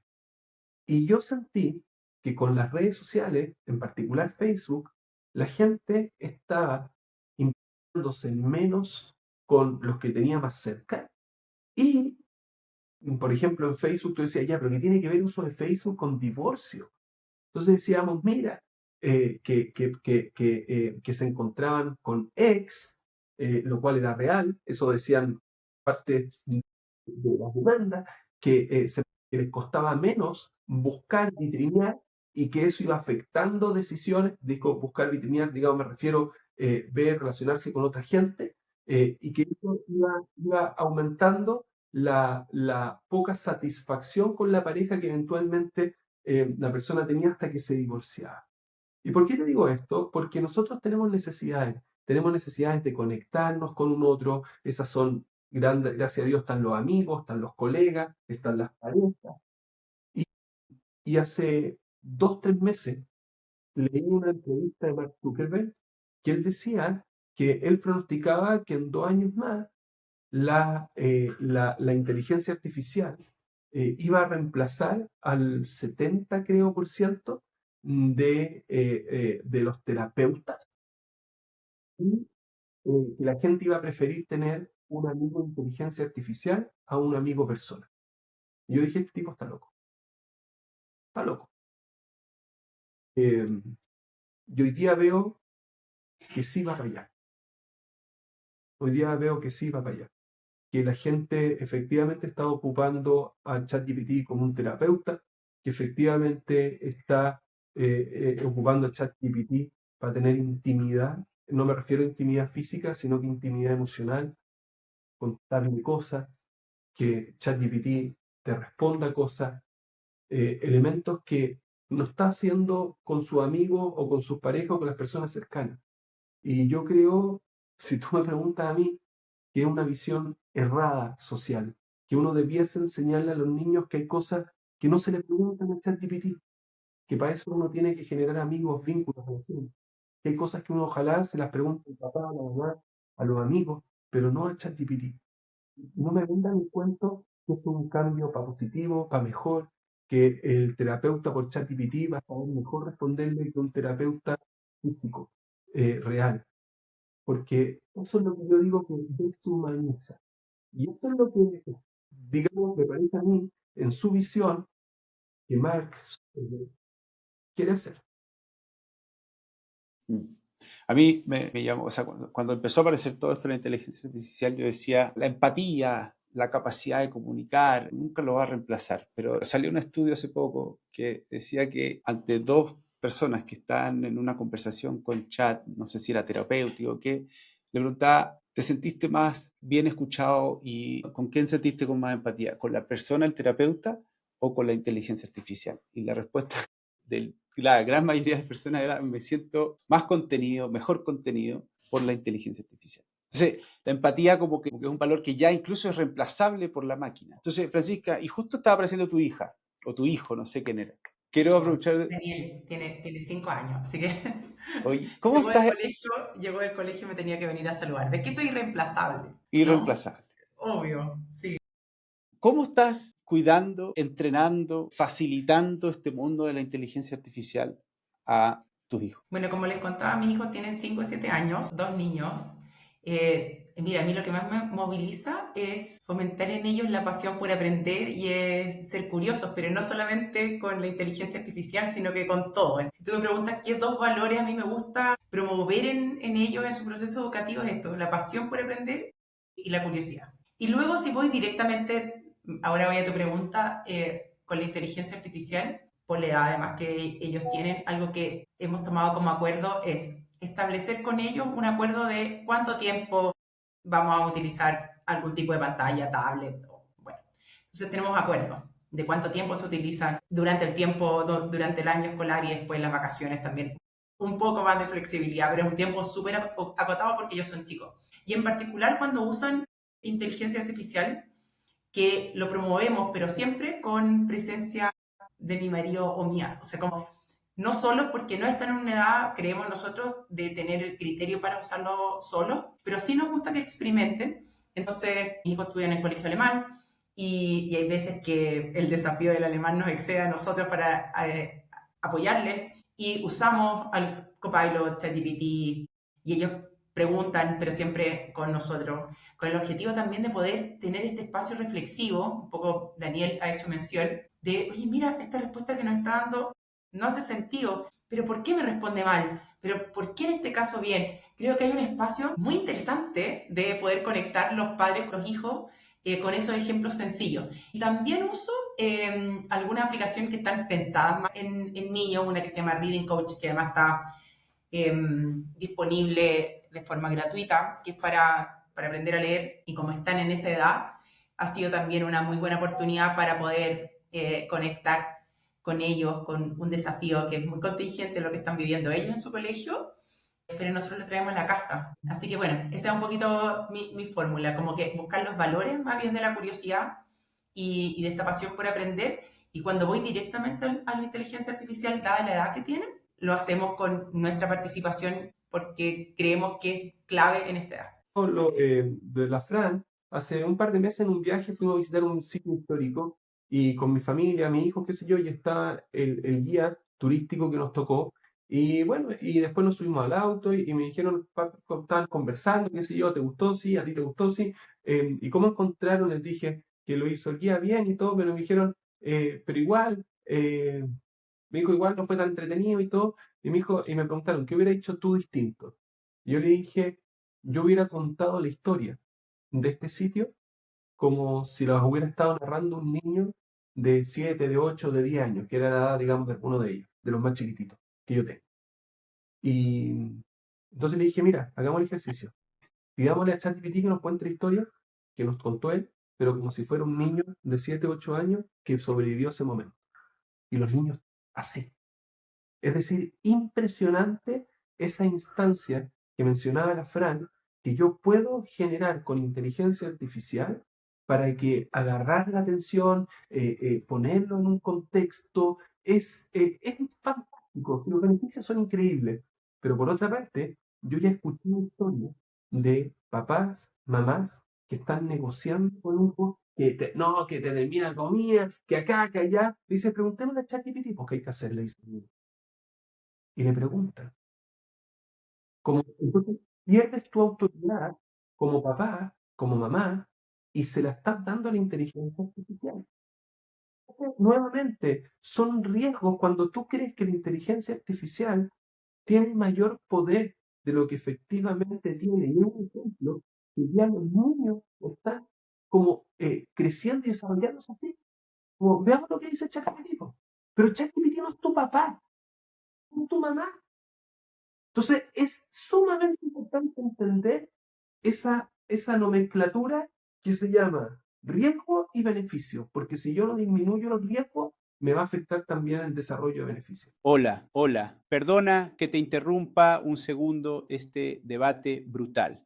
Antes de seguir, te invito a abrir esa cervecita helada, prepararte un cafecito o servirte esa copita de vino, porque lo que viene es realmente brutal. Si te está gustando este podcast, suscríbete ahora para no perderte nada de lo que Brutales tiene preparado. Y porfa, comparte este episodio con quien creas que necesita escuchar esta conversación. Ojo, este anuncio que estás escuchando fue creado con inteligencia artificial. No es mi voz real. Solo escribí el texto y la máquina lo transformó automáticamente con una voz que suena parecida a la mía. Esta es una muestra más de la velocidad con la que esta tecnología está irrumpiendo en nuestras vidas. Gracias por estar aquí. Sigamos con la conversa. Oye, buenísima historia, Daniel. Vamos a pasar al último bloque que es más incierto aún, que es la inteligencia generativa. Si no me equivoco, ustedes me corregirán cuál es el concepto más certero. Pero, Rodrigo, ¿qué es? Escuché a Elon Musk decir que es en 5 años, a Mark Zuckerberg que es en 4, al de ChatGPT que está cerca. ¿Cuándo viene? ¿Qué es? ¿Por qué importa? Esa es una pregunta capciosa, porque la AGI o la AGI, como le decimos, o la Artificial General Intelligence, que básicamente es una IA que sea capaz de resolver de todo, lo que no esté hecha para una tarea en particular, sino que sea generalista, pero muy potente, ¿cierto? Y que de alguna forma va a ser más capaz que cualquiera de nosotros. Hay algunos que decían, no, llega en tal etapa, está la típica curva del ciclo del hype de Gartner, que dice, no, llega en 3 años, en 5 años, en 10 años. También lo que estamos viendo, por ejemplo, Mustafa Suleiman, que es el CEO de Microsoft AI, lo mismo también el CEO de Anthropic, ¿cierto? Que el Darío Asmodei, lo que dicen es, oye, esto no va a ser un hito, esto es algo que es como un continuo, esto es como un flujo. Vamos a ir viendo que la capacidad de repente va mejorando de un momento a otro muy rápidamente, y de repente ya vamos a estar en un mundo con AGI, ¿cierto? Donde estas herramientas van a ser suficientemente inteligentes para el total de todas las tareas en conjunto. Y hay que separar, y la separación que yo haría ahora, por un poco porque ya empezamos a desarrollar un lenguaje para hablar de estas cosas, es la AGI de lo que hablan de la ASI, que es la Superintelligence. La superinteligencia, que es el momento que también se asocia a la singularidad, ¿cierto? Que es el momento en donde de algún momento la máquina despierta y ahora tiene conciencia. Eso yo creo que estamos bastante más alejados todavía de llegar allá. Lo que sí pasa es que uno igual puede medir ciertas cosas. Por ejemplo, la semana pasada y a principios de esta semana, tanto OpenAI como Google contaron que sus modelos que tienen ahí en la puerta del horno sacaron medalla de oro en las Olimpiadas de Matemática Internacionales. Sin acceso a herramientas. Hasta el momento, la IA para calcular algo tenía que ocupar código, correrlo, calcular cosas, etcétera. Y ahora el modelo puro, ¿cierto? Con su capacidad de razonamiento, lo pudo resolver. El año pasado habían sacado medalla de plata, pero con herramientas. Si tú le quitabas las herramientas, ni siquiera entraban al ranking. Entonces, el avance como exponencial que estamos teniendo en las capacidades de estas herramientas es súper interesante como ver este avance. Porque vamos de repente a estar en 2, 3 años más, yo diría, ya vamos a tener cosas que de repente ya son naturales para nosotros y que la inteligencia artificial va a entender súper bien. Pero te pongo un cuestionamiento ahí, que es que se habla de que la IA tiene una frontera acerruchada. Básicamente hay tareas donde es muy buena, y hay tareas que para nosotros son súper obvias y que la IA es muy mala. Por ejemplo, si le pasas la imagen de un reloj analógico y le preguntas qué hora es. Nosotros, bueno, yo no, yo ocupo digital porque nunca aprendí a leer bien la hora en analógico, pero el general de los humanos lo lee bien, ¿cierto? El general de los humanos lee bien, ve el reloj y dice, ah, está la hora, ¿cierto? La máquina no entiende también eso. O, por ejemplo, un ejercicio súper inocente que hago para mostrar cuando la IA se equivoca, que es el de los haiku japoneses. El haiku que es este poema chiquitito de 3 frases, 5 sílabas, 7 sílabas, 5 sílabas. Si tú le pides a la IA que te haga un haiku de cualquier tema, va a parecer que está bien, pero si cuentas las sílabas casi siempre falla. Para nosotros es súper obvio contar sílabas, para la IA no. Y te dice, este tiene 7 y te separa y son 8. Entonces, hay ciertas cositas donde la IA todavía queda coja, que para nosotros son súper obvias porque tenemos mucho contexto. La cantidad de data, de información que nosotros como seres humanos en este momento estamos capturando, ¿cierto? Que estamos procesando rápidamente, es inmensa. O sea, en un día procesamos más información que la IA. Lo que pasa es que descartamos mucha de esa información es sensorial que pasa, ¿cierto? Para detectar peligro y cosas que no estamos mirando. Pero va a llegar a un punto donde la IA sí va a tener esa capacidad. Y lo curioso es que hoy en día se habla, ¿cierto? Dicen, no, es que estamos esperando como el siguiente salto tecnológico, porque está esta tecnología base que se llaman los transformers, ¿cierto? Y toda la arquitectura de los LLM, los modelos de lenguaje está generada sobre esto, pero seguimos sacando mejores versiones de lo mismo, ya sea aumentando capacidad de cómputo, aumentando el reforzamiento después del modelo, u otras técnicas en el entrenamiento. Entonces, al techo no hemos llegado de la tecnología actual. Y si uno cortara hoy, por ejemplo, dejamos de desarrollar ya por 2 años, yo creo que vamos a estar siguiendo 2 años más todavía sacándole el jugo a las actuales y aprendiendo cosas nuevas de las actuales. Entonces, capacidades que quizás no hemos probado o no hemos tenido el tiempo. Entonces, hay un desafío bien interesante en ese, porque dado que estamos descubriendo las capacidades en el momento, de repente va a aparecer un modelo que cumple todas las condiciones de ser ágil, de ser general, y quizás no lo vamos a saber todavía hasta que empezamos a descubrirlo al usarlo. Entonces yo creo que esto va a ser algo bien secuencial, pero sí creo que en los próximos 5 años, al ritmo en que vamos, ya debiésemos estar con medio cuerpo dentro del AGI, por decirlo así. ¿Puedo preguntarle algo, Rodrigo? Solamente que hace 5 o 7 años, bien no recuerdo, era como todo el tema era la Internet de las cosas. Y todo giraba en torno a la Internet de las cosas. IoT, IoT, IoT. Y como de un minuto para otro, se apagó. ¿Cómo uno sabe y que todos decían que iba para allá, que iba a lo otro y todo, y de repente obviamente se integró en otras cosas, si no soy tan ingenuo, pero ¿cómo no podría pasar lo mismo de repente con la inteligencia artificial? No lo entendí bien, la verdad. Francisca, Yo entendí, a mí me hacen muy comúnmente esta pregunta en distintos directorios, pero no con IoT, me lo hacen con metaverso. Dicen, oye, Claro, pero ¿qué pasa como que si después ya como que pasó de moda? Como que el hype duró un año. ¿Cuál es la diferencia, Rodrigo? Eso es lo que te pregunta Daniel, perfecto. entre metaverso o IoT y AI. ¿Por qué es algo distinto? Yo creo que es algo distinto por 3 factores. El primero es un factor de acceso. Metaverso era increíble, pero tenías que tener un dispositivo de al menos $500 para poder acceder y entrar, entonces no hubo una adopción real y por lo tanto no se puede explotar como tal. Y yo creo que una de las gracias que está pasando colado es el tema de la IA generativa de mundos virtuales, de objetos 3D y de cosas así que puede habilitar un nuevo ímpetu del metaverso en el futuro. Pero fuera de ese paréntesis, acceso. Podemos acceder gratis al conocimiento de la humanidad a través de nuestro celular hoy y por lo tanto podemos ocuparlo para cosas que hacemos en el día a día. Entonces el impacto es mucho más aterrizado. La señora Juanita lo puede ocupar y el director de empresa lo puede ocupar. Entonces, por un lado hay un nivel de impacto que puede tener que es de acceso, es de democratización del conocimiento. Entonces, el conocimiento es un commodity. En segundo lugar, porque efectivamente esto es algo que puedes cuantificar el impacto. Yo puedo decir a ciencia cierta que con una empresa que trabajé, que se demoran 3 semanas en un proceso, voy a hacer el mismo proceso en 3 días y puedo cuantificar cuál era el valor de hora hombre que tenían en eso, y puedo cuantificar cuál es el impacto en el crecimiento de la propuesta de valor, etcétera, cosa que con el metaverso no era tan claro. Con el IoT, el IoT, ¿cierto? En Internet de las cosas, se podían estimar ciertas cosas. De hecho, el IoT sigue creciendo enormemente hoy en día, porque muchos de los puntos de datos y de captura que pueden hacer ayudan también a las empresas hoy en día. Solo que dejó de ser un tema y pasó a ser algo más como que estaba pasando en paralelo. Y ahí entra el tercer elemento de por qué creo que la IA tiene un impacto y es que impacta a todos, de rey a paje. Es una tecnología que permite que todos la pueden ocupar. Pero el único problema que tiene es que efectivamente para poder explotarla tienes que saber de qué le estás hablando. Tienes que saber hablarle de tu expertise, tu área de dominio para explotarla, ¿cierto? Para poder apalancarte. Es como, yo siempre hago la analogía con la librería Alejandría del Mito, que tenía todo el conocimiento de la humanidad. Si yo no sé entrar a buscar la información, aunque la IA esté ahí, no voy a saber ir a este pedazo de conocimiento que me sirve para la tarea que estoy haciendo hoy. Me va a quedar en las respuestas, preguntas genéricas. Entonces tengo que ocuparlas en las cosas en que yo sé. Y ahí es donde tiene un impacto, pero real, cuantificable, habilitador, y que estoy viendo que está transformando la forma en que la gente opera, la gente trabaja.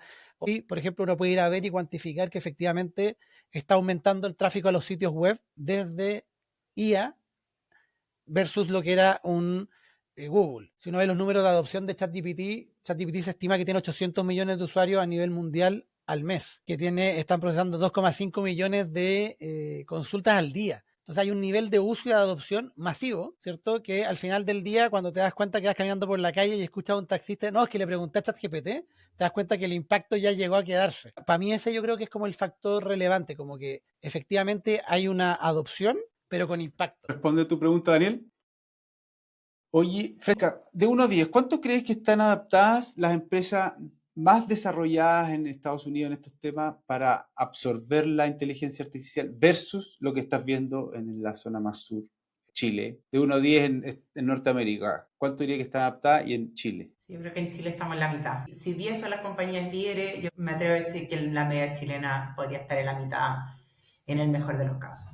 Dani, Pensando sobre todo, ojo, porque además las organizaciones líderes, si tú me preguntas, no están solamente adoptando, están moviendo la frontera de lo posible.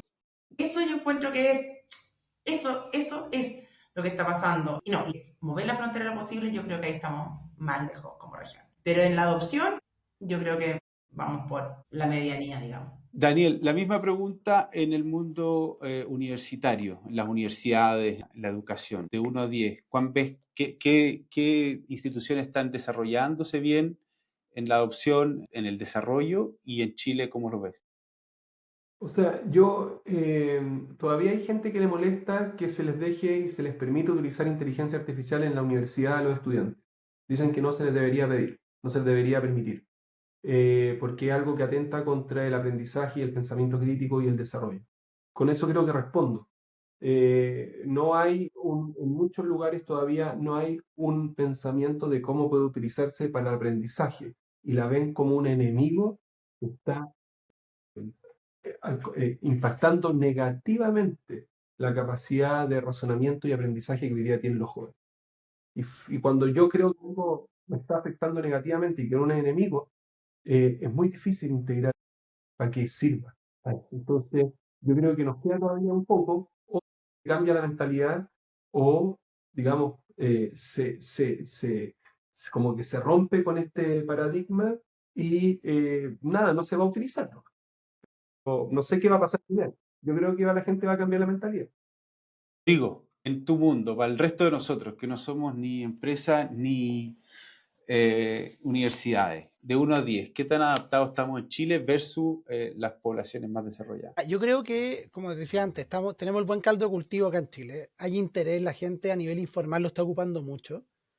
El tema es que no hay una adopción masiva mientras tampoco esté un poco lo mismo que decía Fran y Dani. Está, pero si no se guía o no se ponen como estos parámetros de el buen uso, de cómo sacarle provecho, ¿cierto? Etcétera, no va a explotar. Hay mucha gente que tiene IA en su chat GPT y la ocupa como Google. Cuando al final allá adentro, como decía antes, está todo el conocimiento de la humanidad y podrías explotarlo mucho más en función de lo que haces en tu día a día. Yo creo que a nivel de adopción, o sea, de decir, de tener la aplicación, de hacerle un par de preguntas, etcétera, yo creo que estamos bastante más altos. Y ahí mi estimación es distinta de la de la Fran. Yo que he hecho capacitación en empresa, quizá la empresa está adoptando recién, pero les digo, ya digan la verdad, cuánto ocupan ChatGPT y la sala completa levanta la mano. Entonces, el tema es que es una adopción informal, es una adopción sin una lógica, ¿cierto? Sin apuntar a qué es lo que se quiere lograr. Pero existe. El tema es que también es una adopción que no tiene profundidad y que requiere sacarle el jugo y que requiere saber promptear y que requiere saber cómo le paso los archivos para hacer cosas, etcétera. Entonces, ahí está el desafío. Y yo sé que hay iniciativas del CENIA, yo hago cosas con los Tixofofa, para tratar de promover más estos temas, de que la gente de verdad le saque el provecho, porque como decía antes, es gratis. Yo puedo hablar con ChatGPT gratis, que es el modelo, y con Gemini, que son los dos modelos más avanzados del mundo, gratis, todos los días, ¿cierto? El tema es que si mi conversación es hola, ¿cómo estás? ¿Cierto? Al final se convierte más en una Buenísimo. conversación, más que en convertirlo en algo que tenga valor para aquello que estás realizando en el día. Rodrigo, que ahí te puedo poner un punto y sé que estamos terminando, pero ¿sabes qué? Estos esfuerzos que se están haciendo, que yo creo que se hacen con el mayor esfuerzo posible en Chile, en otros países se están haciendo a otra escala. Este Sí, año Estados Unidos y China anunció la formación obligatoria en inteligencia artificial desde primaria y desde este año obligatoria. Y claro. además Estados Unidos involucró no solamente al Ministerio de Educación, que es algo que podríamos haber hecho aquí, sino que también puso al Ministerio del Trabajo, Ministerio de Energía, Agronomía. Entonces conectó la educación con después un impacto productivo. Mira, Y perdóname decir una cosa. Acá en Chile, además, estamos empujando una ley de IA que al final estamos copiando a los europeos, que ponen puras restricciones y que al final dañan la adopción, cuando debiésemos estar desde abajo empujando para que esto se crezca muchísimo más. También hay un tema ahí Oye, de cuál es el prisma con el que estamos mirando el problema. para cuidar el tiempo de todos, en una sola frase, ¿qué se llevan de esta conversa, Francisca? la IA y lo humano. Me gusta esta combinación y que cuidemos este espacio humano, esta capacidad de reflexionar. Así que bueno, es lo que más me llevo. Daniel, Sí, yo diría promptear versus googlear. Seguimos muchos casos utilizando el prompteo si fuera un googleo. Y es complejo cuando no sacamos el máximo provecho al potencial que tiene algo. Rodrigo, Desafío. Yo creo que la sensación, yo creo que es mutua de esto tiene mucho valor, esto puede aportar mucho a la sociedad, pero requiere un desafío enorme de adopción, de educación y de direccionamiento que hace falta y que son conversaciones que tienen que tener en otros espacios también, para en verdad sacarle el provecho y que todos nos veamos beneficiados de la potencia que tiene esto. oye, tremenda conversa. Obviamente es un tema diverso, complejo, genera dolores, miedos, ansiedad, sentido de muchas cosas. Así que es difícil poder integrar toda esta conversa, pero creo que este es un bonito espacio de tres mentes distintas, de tres espacios distintos para que podamos sentirnos un poco entendidos. Estamos todos iguales de confundidos, igual de confundidos. Así que espero que este espacio, queridos, les haya servido tanto a ustedes, Rodrigo, Daniel, Francisca, tremendamente agradecido. Y también espero que a nuestra audiencia le haya servido algo. Les mando un cariño y nos vemos en el próximo episodio de Brutales. Muchas gracias por la invitación. Antes de irte, déjame en los comentarios qué te sorprendió, qué te hizo pensar, qué te incomodó. También comparte este episodio con quien necesite escucharlo. Y suscríbete. No lo hagas solo por seguir accediendo al contenido, sino para ser parte de una comunidad que no se conforma con lo fácil, que busca cuestionar, aprender y transformar. Porque en un mundo que cambia a velocidad brutal, quedarse quieto no es opción. Nos vemos en el próximo episodio.